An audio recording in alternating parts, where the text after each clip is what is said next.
नमस्कार छात्रों, हिंदी व्याकरण में आज हम पढ़ेंगे क्रिया। क्रिया किससे कहते हैं, उसके लिए मैं आपको कुछ उदाहरण देती हूँ। जैसे माता जी खाना बना रही हैं। इस वाक्य में एक काम हो रहा है। क्या काम हो रहा है? खाना बनने का काम। तो बना रही है यहाँ पर क्रिया हो गई। अगला वाक्य देखते हैं, बच्चे खेल रहे हैं। तो इस वाक्य में क्या क्रिया हो रही है? खेलने का काम हो रहा है, खेलने की क्रिया हो रही है, इसलिए यहाँ पर खेल रहे हैं। उसी प्रकार से बच्चा भोजन कर रहा है, पिताजी कार्यालय जा रहे हैं, बालक पढ़ता है, छात्र लिखता है, शिक्षक पढ़ाते हैं। बहुत सारी क्रियाएं हम सभी दिन भर में करते हैं।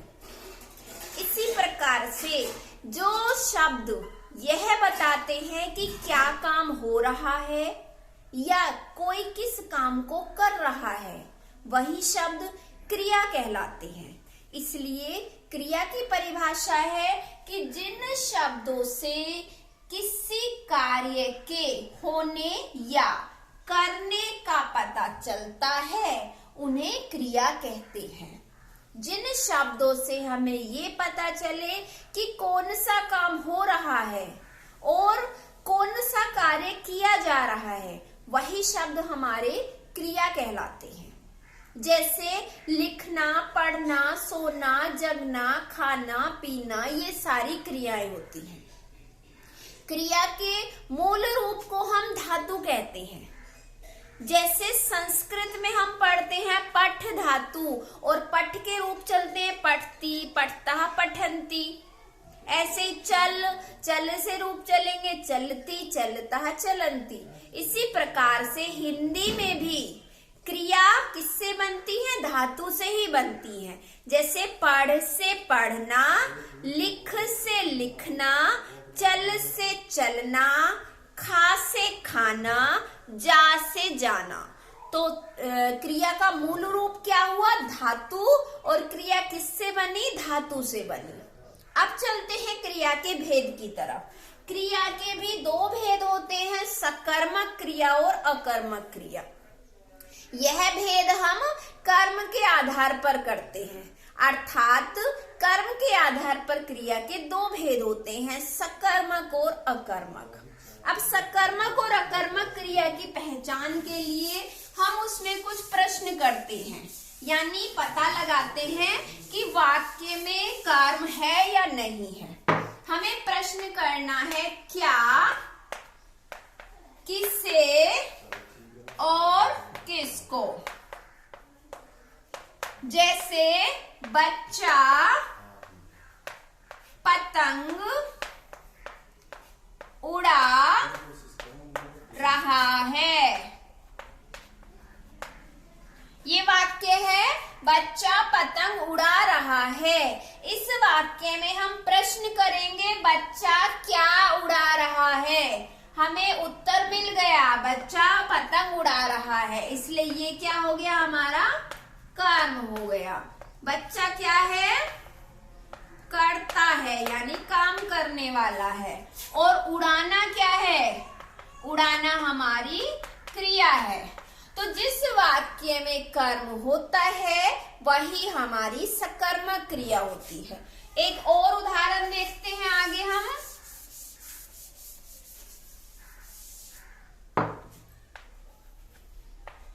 बच्चा सो रहा है।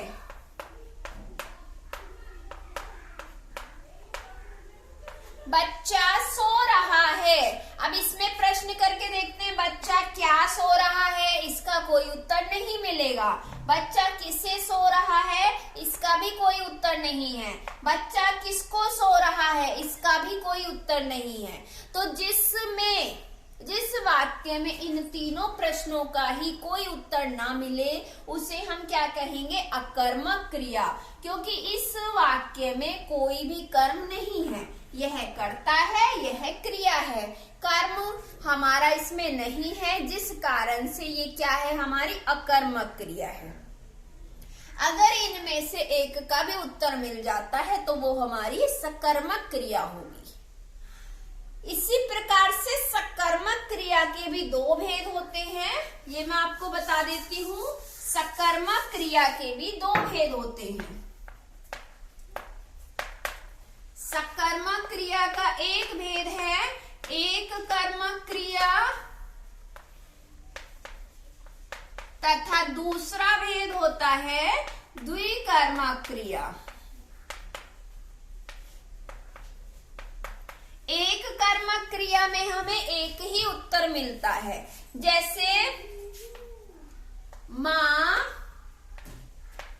बुला रही है।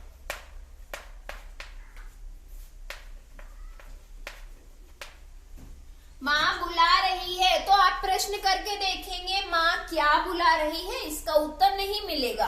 माँ किसे बुला रही है, बालक को बुला रही है।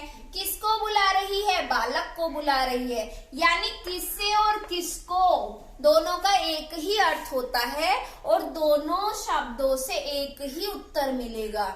इसलिए क्या है, यहाँ पर उत्तर हमें मिल रहा है माँ किसे बुला रही है, बालक को बुला रही है। यानी हमारा बालक क्या है, इसमें कर्म है, इसलिए ये हमारी एक कर्मक क्रिया है, क्योंकि इसमें एक ही कर्म है। अब दूसरा वाक्य देखते हैं। माँ खाना खिला रही है। माँ खाना खिला रही है। फिर से प्रश्न करेंगे, माँ क्या खिला रही है, खाना खिला रही है। एक कर्म हमें यहाँ पर मिल गया। दूसरा प्रश्न करके देखते हैं, किसे खिला रही है, बालक को खिला रही है, रमेश को खिला रही है, कुछ भी उत्तर हो सकता है। किसको खिला रही है, फिर से वही उत्तर होगा, रमेश को खाना खिला रही है, बालक को खाना खिला रही है, मुझको खाना खिला रही है। यानी इसमें हमारे दो प्रश्नों के उत्तर मिल रहे हैं। जब दो प्रश्नों के उत्तर मिल जाते हैं तो वो हमारी द्विकर्मक क्रिया होती है। तो छात्रों, आपको समझ आ गया होगा, क्रिया के दो भेद होते हैं, सकर्मक और अकर्मक। सकर्मक क्रिया वह है जिसमें क्या, किसे और किसको का उत्तर मिल जाए। अकर्मक क्रिया वह है जिसमें इन तीनों में से किसी भी प्रश्न का उत्तर ना मिले। इसके अलावा सकर्मक क्रिया के भी दो भेद हैं, एक कर्मक और द्विकर्मक। एक कर्मक में इनमें से एक का ही उत्तर मिलना चाहिए, जबकि द्विकर्मक में दोनों या तीनों प्रश्नों के उत्तर मिल जाते हैं। तो हमारा आज का शीर्षक क्रिया यहीं पर समाप्त होता है। धन्यवाद।